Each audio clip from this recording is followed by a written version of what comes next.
Vale, pues empiezo por presentarme a mí misma. Soy Adriana Laca, soy catedrática de Tecnologías del Medio Ambiente de la Universidad de Oviedo y pertenezco al grupo de investigación de tecnologías de bioprocesos y reactores. Y estoy aquí para presentaros a nuestra ponente de hoy, María del Pilar Buera. Es doctora en Ciencias Químicas de la Universidad de Buenos Aires. Actualmente es profesora titular del Departamento de Química Orgánica y desarrolla investigaciones en el Instituto de Tecnología de Alimentos y Procesos Químicos como investigadora superior del Consejo Nacional de Investigaciones Científicas y Técnicas de la Universidad de Buenos Aires. Ha escrito 8 libros, participado en más de 60 congresos y reuniones científicas y publicado más de 180 artículos indexados en revistas de alto prestigio. Su trayectoria se ha centrado en la fisicoquímica de los alimentos, la preservación de biomateriales y la aplicación de tecnologías verdes en la crío y de hidropreservación de alimentos, contribuyendo al desarrollo de estrategias sostenibles para preservar la estabilidad fisicoquímica y la calidad de los alimentos durante su almacenamiento y procesamiento. Y hoy nos va a presentar el seminario titulado Ingredientes funcionales en especies subvaloradas en Iberoamérica, desafíos y oportunidades desde la perspectiva de la bioingeniería. Cualquier duda que os surja a todos los asistentes, pues podéis hacer uso del chat para plantear vuestras cuestiones y al final de la presentación, pues contestaremos a todas aquellas que sea posible. Pilar, cuando quieras. Bueno, muchas gracias por la presentación y me parece muy interesante esta iniciativa de generar un espacio para poder discutir sobre estos temas de bioingeniería.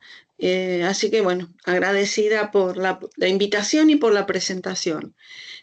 Acá hay una imagen de la Facultad de Ciencias Exactas y Naturales, el edificio principal. Es este rectángulo que está sobre la izquierda y estamos al lado del río y nosotros trabajamos en un edificio más pequeño que es el Departamento de Industrias, que es esta imagen que está sobre la derecha. Bueno, eso para que tengan una imagen del lugar de donde vengo, de donde trabajo. Bueno, comenzaremos diciendo los principales desafíos que enfrenta la humanidad, que más o menos los conocemos. Es la mitigación del hambre, la reversión o detención del cambio climático y la conservación de la biodiversidad. Todos estos aspectos están coincidentemente relacionados y los vemos agravados en épocas de pandemia, de conflictos bélicos, de catástrofes, y todo esto afecta la seguridad alimentaria. Y expone la necesidad de crear sistemas más resilientes. En el marco estratégico de la FAO para la Agenda 2030 se fijaron 17 Objetivos de Desarrollo Sostenible, y que es un compromiso internacional de los países miembros de la Organización de las Naciones Unidas. Esos 17 objetivos tienden a que exista un equilibrio entre el desarrollo económico, pero con contemplaciones del medio ambiente y de lo social. O sea, hasta el siglo XX se caracterizó justamente por hacer hincapié en la parte económica. Nosotros mismos cuando presentamos proyectos, por lo menos en Argentina, siempre se dio mucho peso a la parte económica, pero sin embargo la parte ambiental y social son importantes. O sea, el desarrollo sostenible es soportable en lo ecológico, viable en lo económico y equitativo en lo social. Bueno. La conservación de la biodiversidad es un requisito importante, y justamente los que estamos relacionados con la producción de alimentos, uno de los principales impulsores de la pérdida de biodiversidad es el uso de los suelos excesivo, la sobrepesca, los modelos alimentarios insostenibles. O sea, la producción agroindustrial es un elemento que contribuye a la pérdida de biodiversidad. Acá está también una forma de poner los 17 objetivos de desarrollo sostenible, cuáles de ellos impactan sobre los distintos aspectos ambientales, sociales y económicos.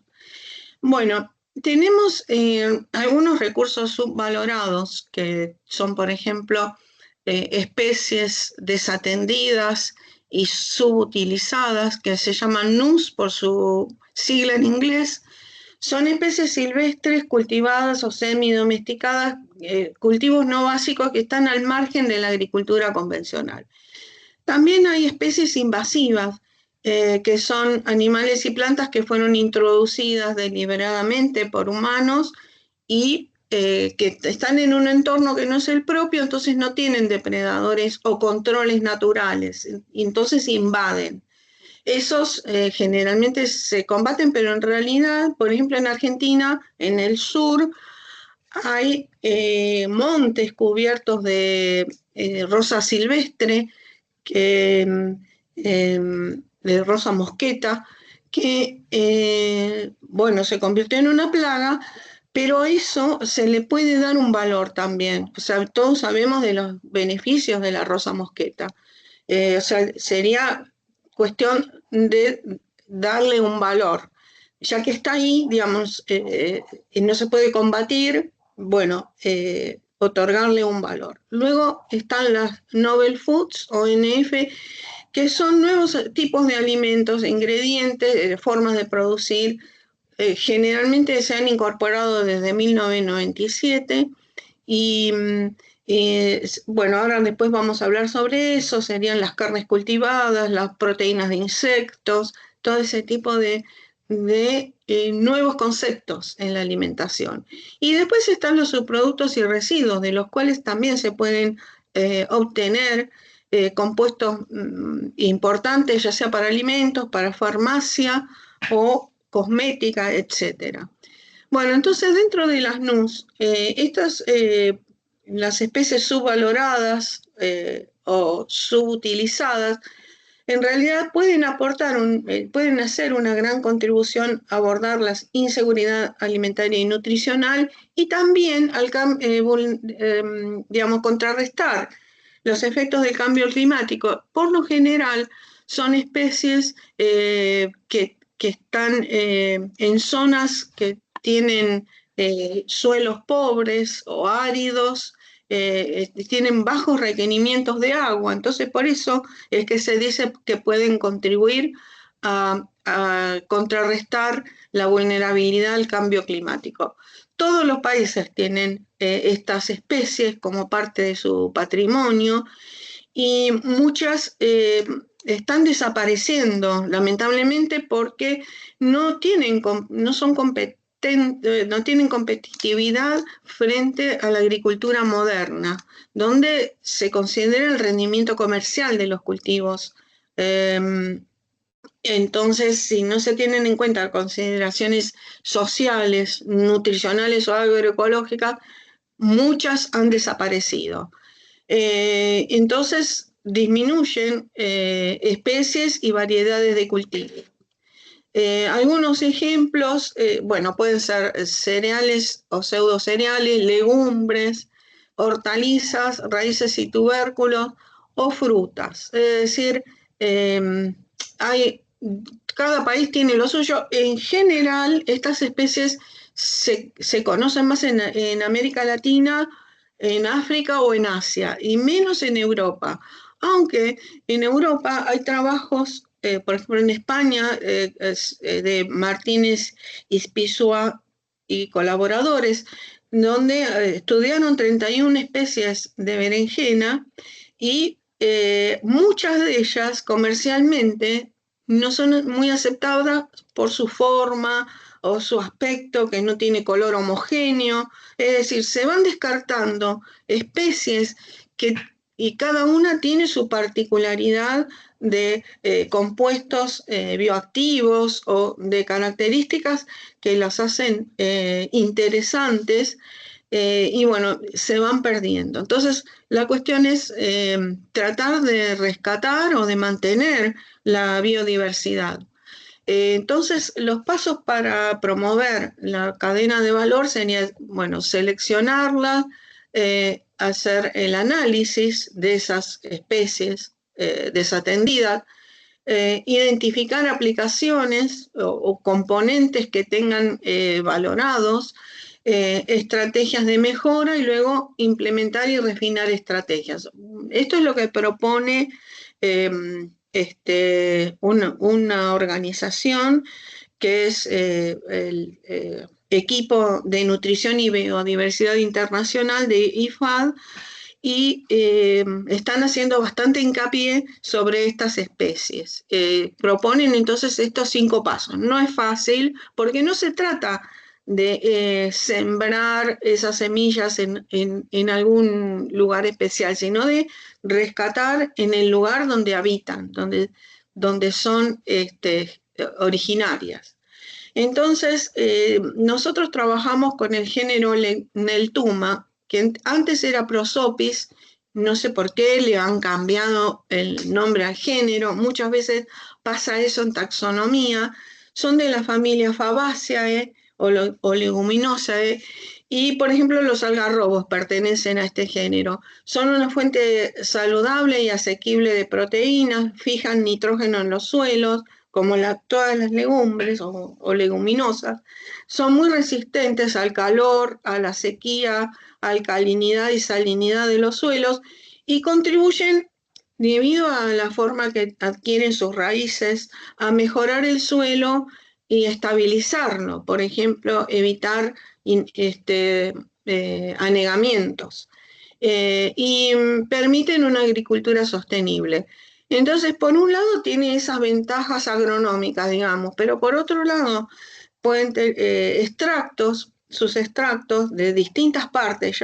Lo que más se usa son las semillas y las vainas, porque como todas las leguminosas tienen vainas donde se alojan los frutos, que es el fruto y la semilla. Entonces, lo que más se usa es esa parte, pero las hojas e inclusive las partes leñosas pueden tener componentes de uso alimentario, farmacéutico, cosmético, y lo que se analiza son biopolímeros, antioxidantes, antiglicantes, es decir, componentes que inhiben la reacción carbonilo-amina, también antimicrobianos, antiinflamatorios, es decir, tienen como muchos de los polifenoles, tienen esas distintas actividades o funcionalidades, además de colorantes. Por ejemplo, poblaciones originarias utilizan distintas partes de las plantas para obtener distintos colores. Bueno, la distribución geográfica es esta parte de toda Latinoamérica, casi toda Latinoamérica. Acá son distintos tipos de... el género es Prosopis o Neltuma, que hace muy poco que se llama Neltuma, entonces en muchas publicaciones figura Prosopis. Y son distintas especies de ese género que hay en distintos lugares. Por ejemplo, en África está la Prosopis africana o el Cineraria, y en Argentina está, en Uruguay, Afinis, en Chile, Chilensis, es decir, cada lugar tiene su especie. Entonces, hay varios trabajos sobre la recolección de vainas y sobre su uso en la elaboración de harina, pan, almíbar, sustituto de chocolate o café, pero no tienen un valor comercial formalmente definido. Y por supuesto, hay pocos estudios sobre los componentes bioactivos y hay varios sobre el contenido de polifenoles, pero no específicamente sobre sus componentes individuales. Nosotros utilizamos como fuente de biopolímeros, Por ejemplo, en las semillas de vinal, que es el Neltuma rucifolia, obtuvimos la goma, una goma que es un galactomanano, es decir, cadenas de galactosa ramificadas con manosa. Y bueno, lo caracterizamos y lo analizamos, sería como un sustituto de la goma guar. Nosotros utilizamos muchas gomas, toda la industria alimentaria utiliza gomas, pero en general son de África o de Asia. Entonces sería bueno explorar estos compuestos, estos biopolímeros de fuentes autóctonas. Y bueno, hemos realizado bastantes estudios también reológicos y, es tiene el problema de que la solubilidad es mucho más baja que la goma guar, pero con modificaciones adecuadas se puede, por ejemplo, algún tratamiento enzimático, se podría hacer más versátil la aplicación.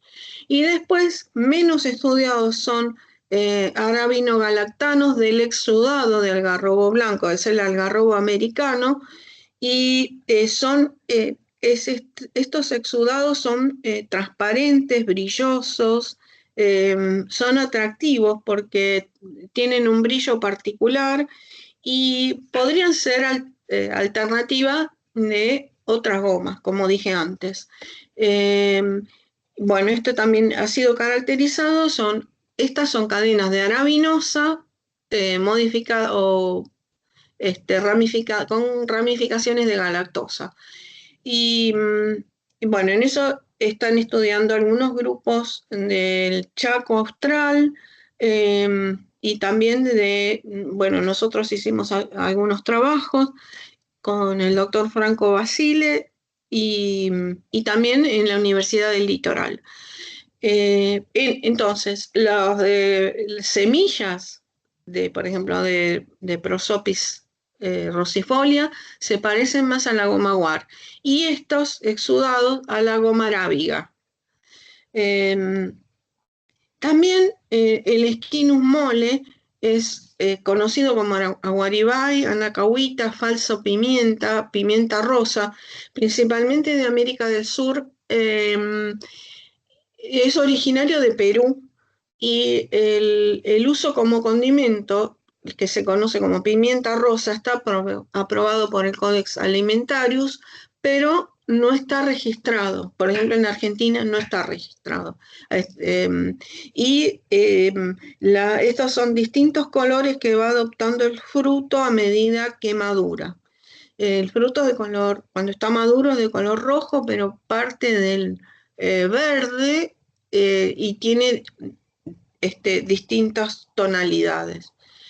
Acá está la distribución geográfica de este Squinus mole. Nativo es de esta zona, de Brasil y Perú, cultivado en zonas de América, también del sur de América del Sur, mucho en África, y es introducido en Canadá y Estados Unidos y México, y también en España y el norte de África y otros lugares de Sudáfrica. O sea, son especies que se van propagando y finalmente terminan introduciéndose en distintos lugares. Estos son entonces los frutos y hemos realizado extracciones mediante ultrasonido por la cual se obtuvieron la mayor cantidad de flavonoides, polifenoles y se obtuvo capacidad antioxidante. Y acá empleamos cavitación hidrodinámica, a lo cual me voy a referir después, que es una técnica innovadora, respetuosa con el medio ambiente, que tiene perspectivas prometedoras para la extracción de compuestos. Luego analizamos estos polifenoles por cromatografía de alto desempeño, cromatografía líquida, y observamos que tiene protocateico, pinosembrina, rutina, teobromina, ácido vainillínico, quercetina y ácido elágico fueron los principales polifenoles, y para darnos una idea tienen un contenido de polifenoles totales superior al de algunas hierbas medicinales que se emplean normalmente. Bueno, entonces, dentro de estos se pueden considerar también especies subvaloradas para la alimentación humana: el alpiste, sorgo, quinoa y mijo. En África hay preparaciones en donde se emplea, pero en el resto del mundo, en el mundo occidental, no está desarrollado todo su potencial, y son cultivos que se adaptan al cambio climático, lo mismo que otras que vimos antes. También tienen pocos requerimientos hídricos y de suelo que los cultivos tradicionales como el maíz o el trigo.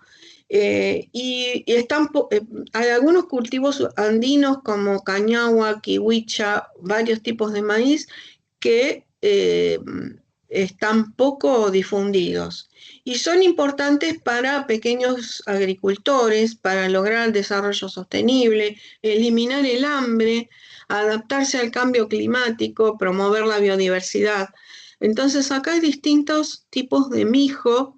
En el año 2023 se declaró el Año Internacional de los Mijos, justamente para darle, agregar valor a estos cultivos que tienen proteínas de buena calidad, algunos mejores que el trigo, por ejemplo, y cada país tiene, o cada región tiene su tipo de mijo característico. Por ejemplo, en África está el maíz perlado, después está el proso en Asia, en Europa el que se llama foxtail, y en el norte, en todo Latinoamérica, está el codo. Esa es o sea que cada región tiene su variedad, o en realidad especie característica, y en el caso de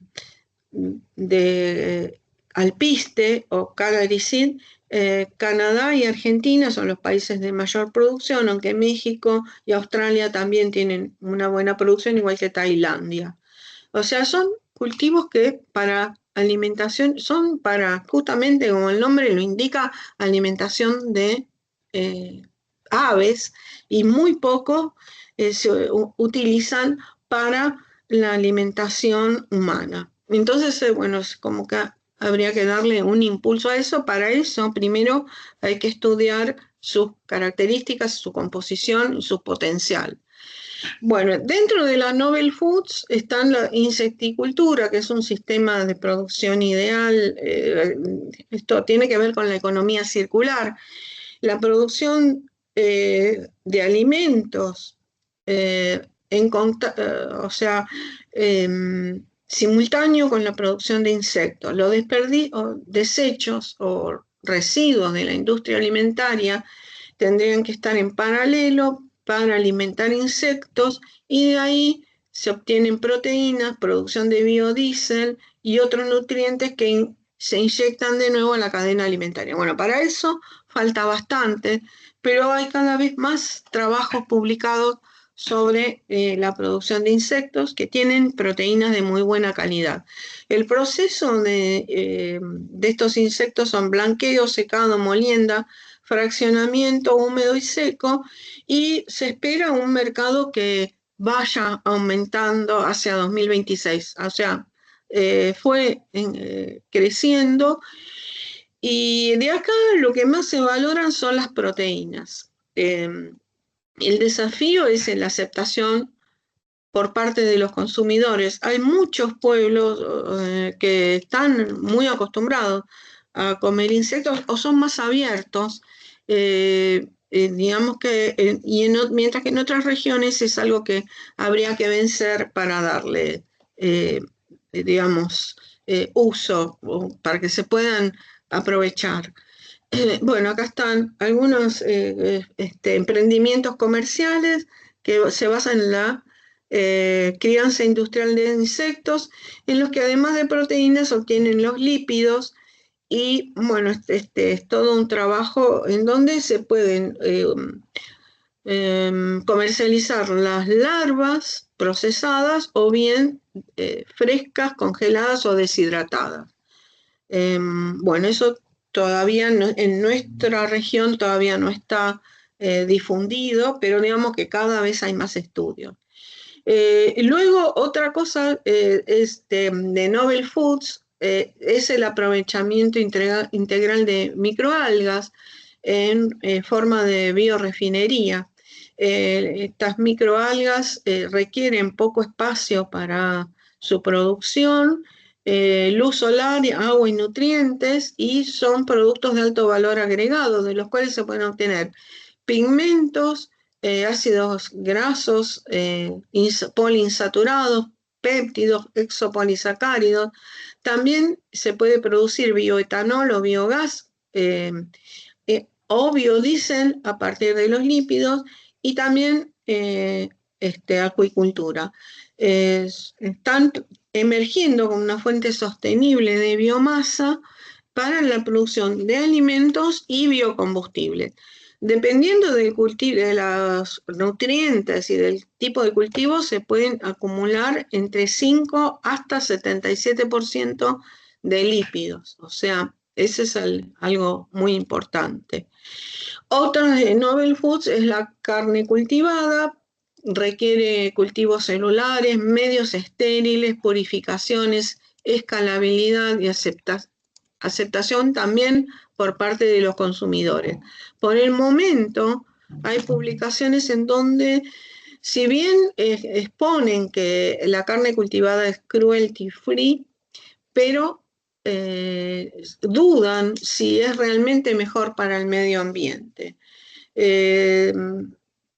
Por el momento se calcula que es peor para el medio ambiente que la producción de carne normal. Varía muchísimo esta apreciación dependiendo de los tipos de estudios que se hacen. Lo que más frena la producción esta es el precio más alto aún, y todavía no se ve como un reemplazo viable, aunque en algunas publicaciones sí la presentan como algo bastante viable. Bueno, y después otros productos subvalorados son subproductos de la producción. Por ejemplo, en México, en la producción de agave, hay estudios en el Instituto Politécnico donde extraen de los residuos de la producción de tequila, extraen fructanos, que son polímeros de fructosa. Después también del olivo, café y aguacate se obtienen bioactivos, sobre todo del olivo hay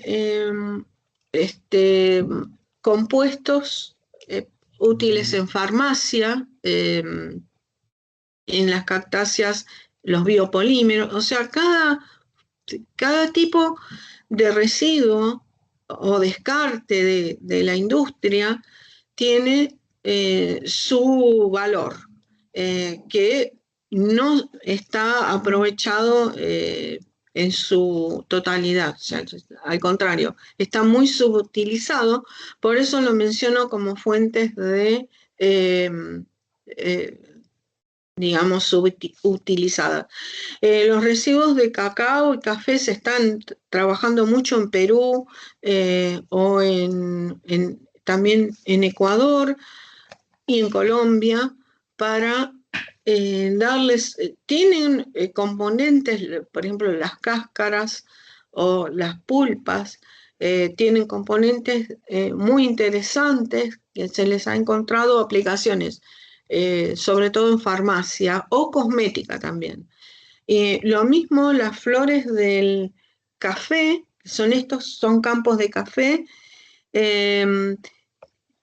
también, una vez que se cultivan los frutos o las cerezas del café, quedan hojas y residuos leñosos que se descartan y sin embargo tienen aplicaciones muy importantes en cosmética. Sobre todo en Brasil, tanto en Brasil como en Colombia o los países productores, Perú, también hay algunos trabajos en España con la doctora del Castillo, donde trabajan con estos tipos de residuos para obtener todo tipo de polifenoles. El doctor Rufián Henares de la Universidad de Granada trabaja con la borra de café, que eso es algo que incumbe no solo a los países productores, sino a los países que consumen café. La borra de café o en realidad, sí, la borra, lo que queda después de que se produce el café en bares, restaurantes o inclusive en domicilios particulares, hay una gran cantidad de borra o residuos de café y eso tiene un uso, ellos lo emplean después de la calcinación como fertilizante, pero además de eso se pueden obtener compuestos bioactivos que son, bueno, de aplicación también, no solo en alimentos, más que nada en productos farmacéuticos o cosmética. Entonces, una vez que uno tiene determinadas las fuentes, que son muchas, hay que ver qué componentes nos interesan, cómo se extraen, cómo se estabilizan, a qué procesos van a estar sometidos y luego análisis. O sea, es importante de estos recursos subvalorados hacer todo el esquema de producción y incluyendo en la etapa de análisis, que es muy importante. Y para ello se necesitan profundizar en conceptos básicos, también en análisis tecnológicos, en avances tecnológicos como tecnologías biológicas, físicas, digitales, como imaginología o la agricultura de precisión. También hay que hacer aspectos, trabajar sobre aspectos sociales y educación, porque hay poblaciones que tienen los recursos, pero no los aprovechan porque o no hay forma de, o desconocen la forma de culinaria de trabajarlos, o sea, cómo generar alimentos a partir de ellos, o de procesarlos. Es decir, hay que hacer hincapié en esos aspectos para la aceptación por parte de los consumidores, o que el aprovechamiento de los recursos de los que disponen. Bueno, entonces el desafío es que los procesos deben ser asequibles y las formulaciones naturales. Dentro de las tecnologías físicas son muy adecuadas para el desarrollo sostenible. Esto sería para la extracción de compuestos. Se impulsa la intensificación de procesos y el reemplazo de operaciones de ingeniería química tradicional por nuevos enfoques que sean eficientes en energía, compactas, seguras, ambientalmente amigables. Bueno, las técnicas tradicionales de extracción incluyen la infusión acuosa o extracción con solventes orgánicos.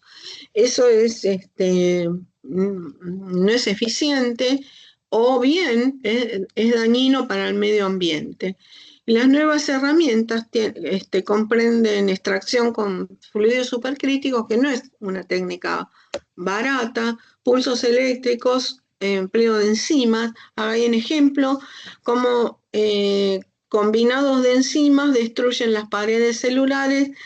O sea, generalmente esas enzimas, esos preparados enzimáticos, contienen hemicelulasas, celulasas o esterasas que permiten la disgregación de las paredes celulares y la liberación de los compuestos activos. Yo me voy a referir más a las tecnologías basadas en cavitación, como ultrasonido, que también se llama cavitación acústica o hidrodinámica y que es menos conocida. Todas estas técnicas de cavitación evitan el uso de solventes, son sencillas para aplicar y en general, sobre todo en la cavitación hidrodinámica, se puede implementar a gran escala.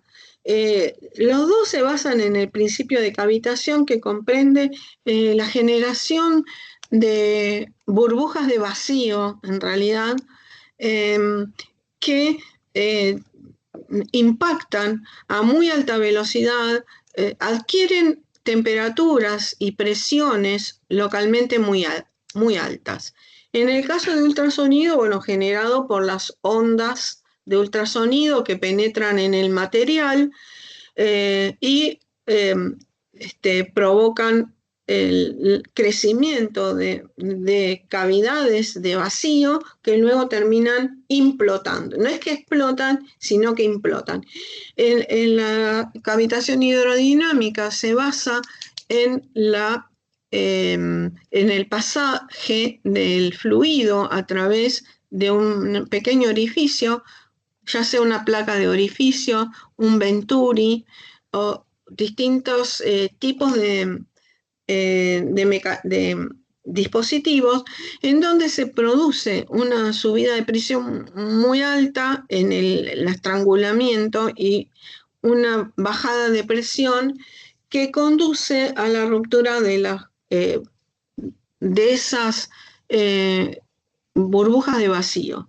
Bueno, el dispositivo es muy fácil, o sea, consiste, acá se coloca la muestra en un tanque, si ven hacia la izquierda, este es un reactor, entonces se bombea el líquido, pasa a través del dispositivo, que es la unidad de cavitación hidrodinámica, y ahí se produce eso. Esto se recircula muchas veces, o sea, con un solo pasaje no se produce la extracción, sino hay que hacer varios pasajes, pero es rápido igual, se pueden hacer hasta 30 o más veces de recircular. Y acá está hacia la derecha el fenómeno más detallado, en donde se genera, ahí se ve cómo se genera la brusca caída de presión y luego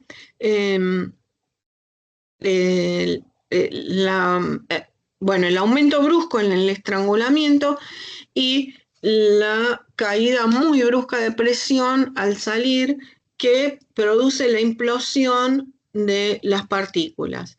Entonces, puede ser, este sería un efecto Venturi, o también hay sistemas de rotor estator en donde ocurre eso, pero generado ahí en el medio de un sistema, de un tubo.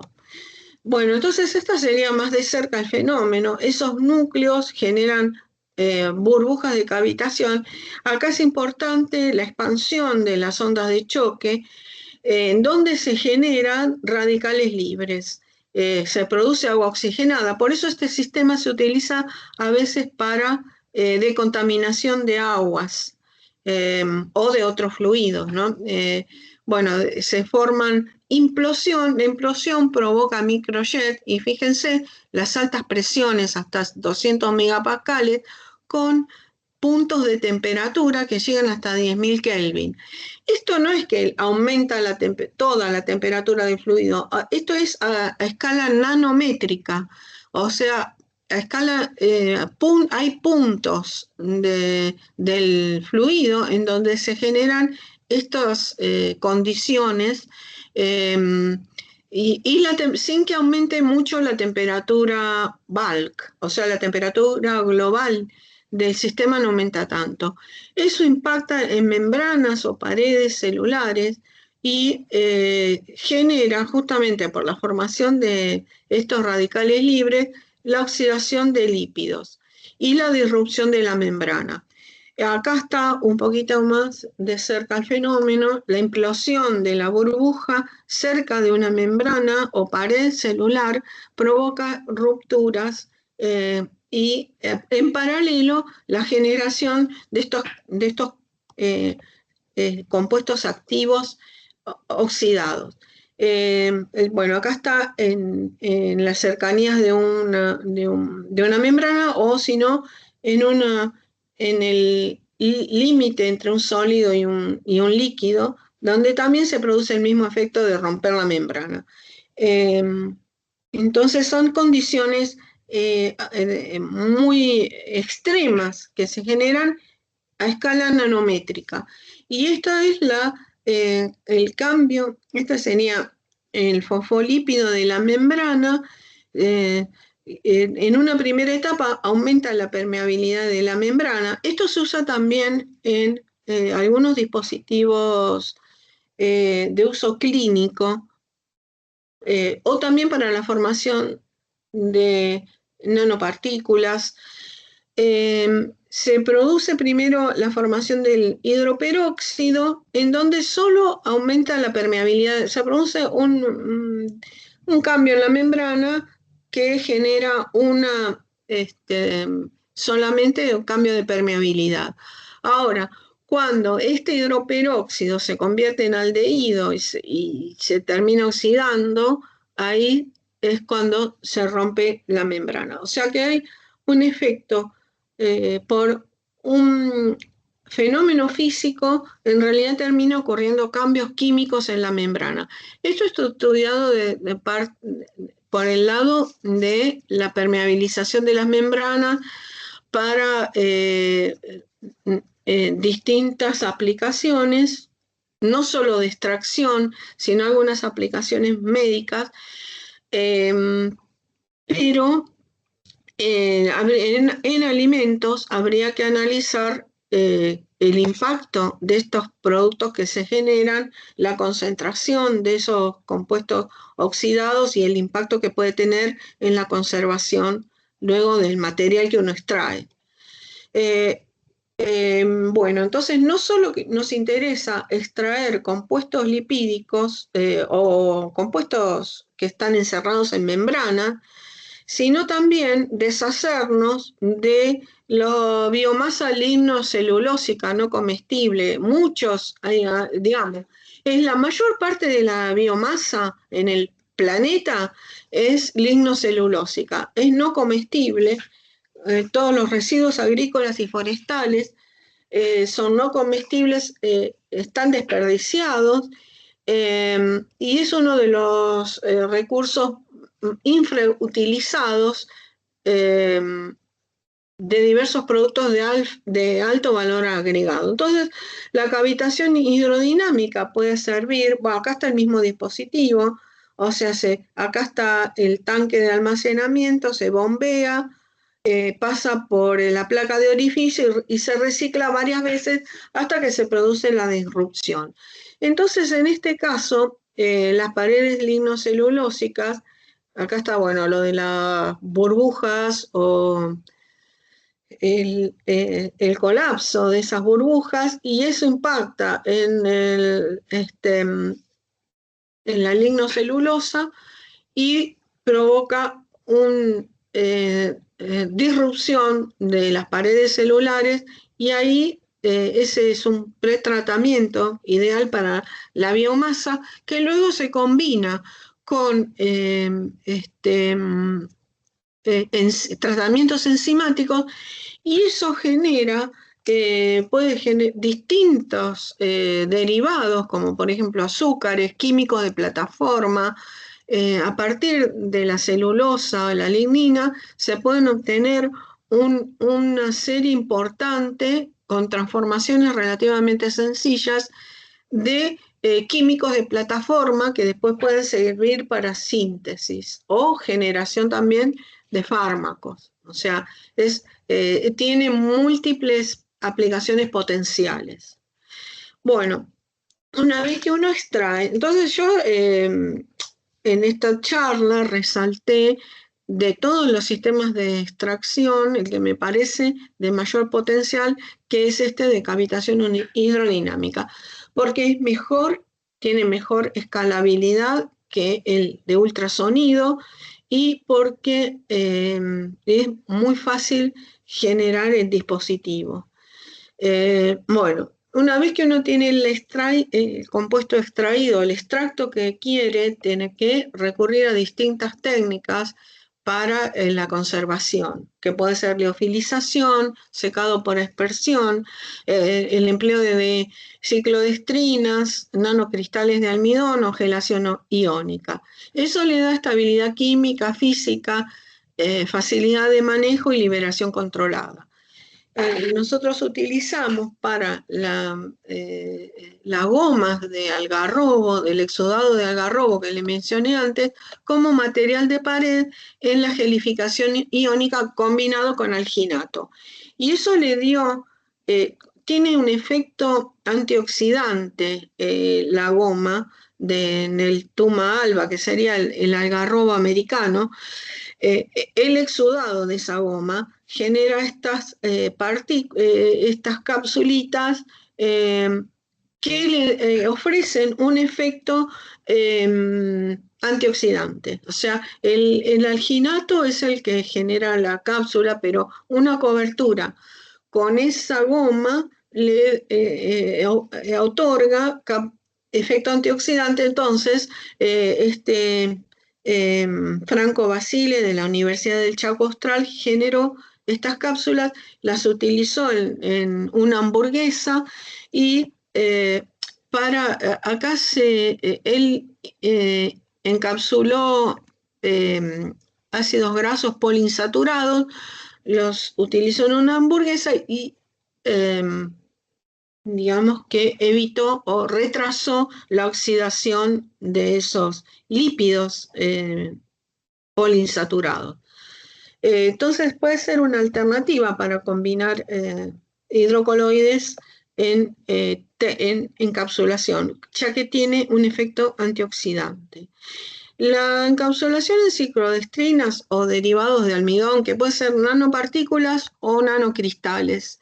Eso se considera una nanotecnología asequible porque solo requiere un tratamiento enzimático para obtener las nanopartículas, y hubo algunos trabajos donde en estos nanopartículas de almidón encapsularon silimarina, que es un principio activo del cardo mariano, que es muy efectivo para protector hepático y también antioxidante. Bueno, entonces los derivados de almidón ofrecen buenas características para encapsular compuestos bioactivos y depende del valor agregado que tenga el producto, puede ser accesible. Bueno, luego se requieren métodos y equipos accesibles adaptados a materias primas locales. Este es un punto importante. Ninguna empresa va a tener un equipo llave en mano para productos que son subvalorados o subutilizados. Y entonces, en distintas universidades, por ejemplo en la Universidad del Litoral o en la de Santiago del Estero de Argentina, se han desarrollado equipos que permiten molienda de algarrobo y su fraccionamiento. O sea, se obtienen no solo la molienda, la reducción del tamaño de partículas, sino su fraccionamiento para obtener fracciones de distinta concentración de proteína, de lípido, etc. Eso es interesante y es algo que se puede hacer en combinación con universidades. Ellos desarrollaron esto y lo utilizaron luego para formar una cooperativa donde productores locales pueden hacer uso de esas instalaciones. Bueno, y luego también este sería para molienda de algarrobo y el otro para frutos silvestres. Por ejemplo, no sé si conocen el mistol o algunos frutos típicos del norte argentino y de otras regiones, donde también requiere equipos especiales por la forma de esos frutos y sus características. Entonces permite no solo la molienda, sino la separación en fracciones. Para frutos silvestres no hay desarrollos de grandes empresas que pueden hacerlo. Bueno, después dentro de los conceptos necesarios para estudiar la estabilidad y controlar las aplicaciones físico-químicas, requieren algunos estudios sobre los mecanismos de estabilización de biomoléculas lábiles. Por ejemplo, nosotros trabajamos mucho con la vitrificación y los cambios de fase para cómo impacta eso en la funcionalidad. Y trabajamos con esto que está acá abajo a la derecha sobre diagramas de estado para distintos productos, por ejemplo, liofilizados o secados por aspersión. Generamos estos diagramas de estado en donde determinamos las zonas en las que puede haber cristalización de azúcares. Estos son diagramas temperatura, concentración de sólidos, en donde se indican el descenso crioscópico, la temperatura de solubilidad y la temperatura de transición vítrea. Con eso nos queda un panorama bastante interesante de las condiciones de estabilidad de un determinado producto. Y también las distintas etapas de proceso en las que se expone.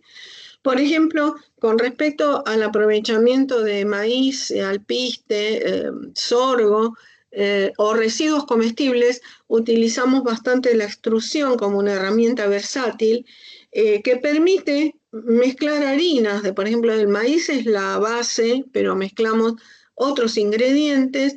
Entonces ahí se somete a altas presiones y temperaturas y se obtienen distintos productos extrudados. O sea, yo lo veo la extrusión como una herramienta muy adecuada para para darle valor a estos productos, y nosotros utilizamos, bueno, acá está el diagrama de estado de la extrusión, en donde la mezcla de harinas se somete a altas temperaturas y presiones que provocan la gelatinización del almidón y también la ruptura de las estructuras proteicas, y luego se extruda y cae en el estado vítreo debajo de la temperatura de transición vítrea. Bueno, ahí es donde nosotros hacemos estos estudios basados en los diagramas de estado. Y acá obtuvimos, por ejemplo, el agregado de 25% de alpiste, sorgo, quinoa, mijo, generó una microestructura de mayor tamaño de poros, una matriz rugosa, y provocó cambios en la absorción de agua. O sea, el cambio de maíz por algún otro producto impacta sobre estas propiedades, y eso hay que analizarlo. Algunas son beneficiosas y otras no. Por ejemplo, la absorción de agua, si es mayor, puede generar humedecimiento del producto. Bueno, como conclusión, los desafíos es el uso sostenible de plantas, hay que hacer uso del y conocimiento tradicional de comunidades locales que va desapareciendo, apoyar pequeños productores, métodos y equipos accesibles y adaptados a materias primas locales. También es importante que esto ayude a equilibrar la relación de los sistemas alimentarios con el medio natural. Hay que integrar tecnologías digitales que permitan mayor practicidad en el manejo de la agroindustria. Bueno, por supuesto va a fomentar el cuidado de la diversidad y el aprovechamiento de desechos. Entonces acá hay ejemplos de granos subutilizados, productos locales de Sudamérica subutilizados, y eso puede dar resultados, una mejora de la biodiversidad alimentaria de las dietas. Bueno, este es el grupo de investigación en la Facultad de Ciencias Exactas, en donde trabajo, y a todos ustedes, gracias por su atención. Gracias a ti, Pilar. Bueno, tenemos unos minutos para alguna pregunta. A ver, tengo aquí una que voy a leer. ¿Qué desafíos técnicos y económicos enfrenta la implementación a escala industrial de la cavitación hidrodinámica en la valorización de subproductos agroalimentarios? hay que diseñar equipos, digamos, hay mucho trabajo para los ingenieros, ya sea ingenieros mecánicos o ingenieros de alimentos, porque, digamos, se requiere el diseño de equipos, también trabajar en contacto con nutricionistas, o sea, es un trabajo multidisciplinario que requiere justamente, que no es fácil, pero digamos que esos son los desafíos, ¿no? Que hay que enfrentar, que no va a haber un desarrollo de una máquina especial para un determinado fruto, no son tan valorados esos productos comercialmente, pero digamos que para mí hay que trabajar un poco con la sociedad en pequeños emprendimientos, no va a ser un gran emprendimiento, son pequeños emprendimientos en comunidades locales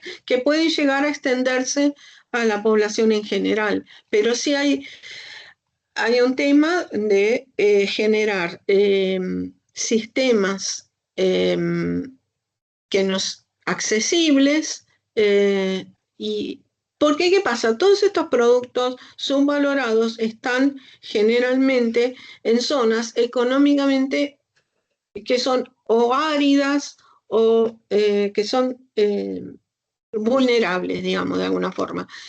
Entonces, para mí ese trabajo con la sociedad no van a ser emprendimientos que se puedan, digamos, tener una gran, este, eh, que puedan obtenerse productos que tengan gran comercialización a nivel internacional, por ejemplo, pero digamos, puede ser una solución a temas de eh, hambre a nivel local. Y inclusive puede ser un fomento a pequeños productores para los productos de mayor valor agregado que puedan llegar a producir y a, comercializar. Eso es lo que hay. Vale, gracias. ¿Alguien tiene alguna otra pregunta?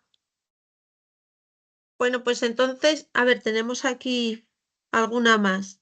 ¿Considera que el aprovechamiento de residuos orgánicos para crear nuevos alimentos puede influir satisfactoriamente en la salud a las personas?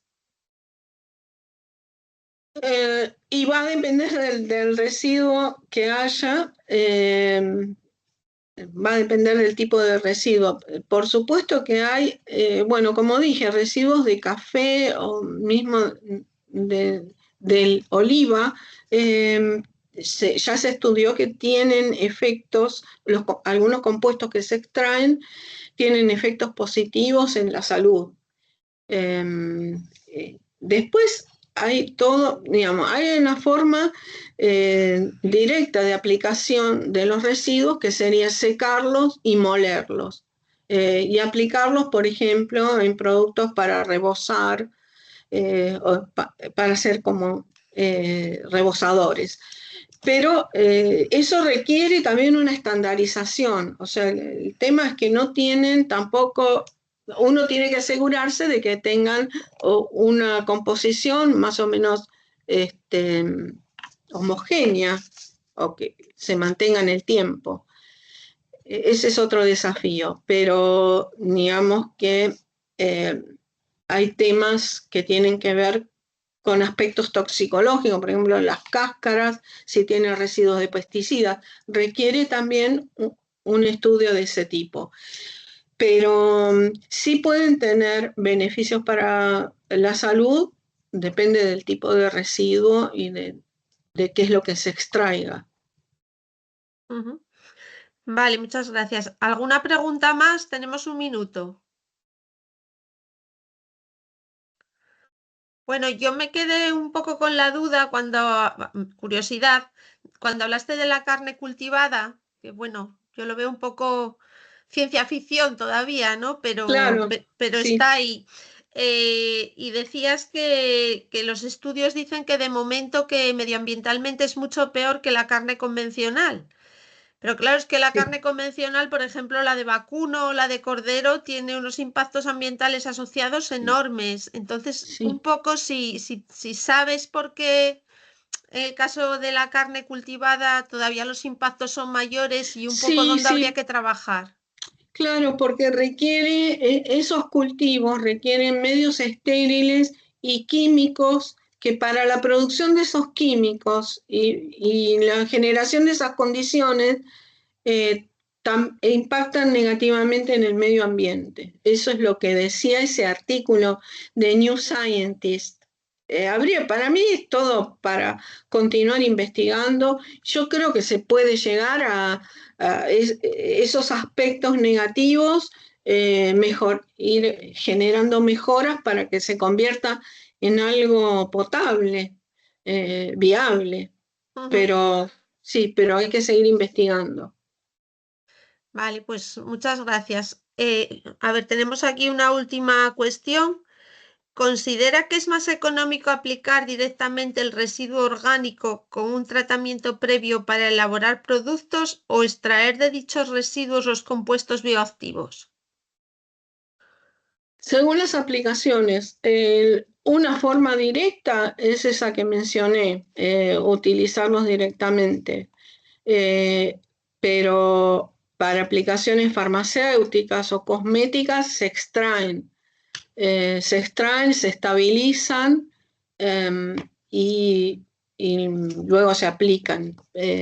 La forma, digamos, más tradicional sería esa, extraer, estabilizar y luego distribuir. Para mí sería la mejor forma. Y algunos de ellos se puede utilizar directamente. Ujú. Vale, pues muchas gracias. No veo aquí más preguntas. Pues nada, ya se nos pasamos un poquitín de la hora. Reitero mi agradecimiento a Pilar por la charla que nos acaba de dar tan interesante. Quisiera también aprovechar para dar las gracias a nuestros patrocinadores, Bayer, Fertiberia y Caja Rural, y gracias a todos los participantes por vuestra atención. Y con esto, pues damos por terminado este seminario. Bueno, muchas gracias a Venga, ustedes por la invitación y saludo a todos. venga, hasta luego, Pilar. Muchas Hasta gracias. luego. Gracias.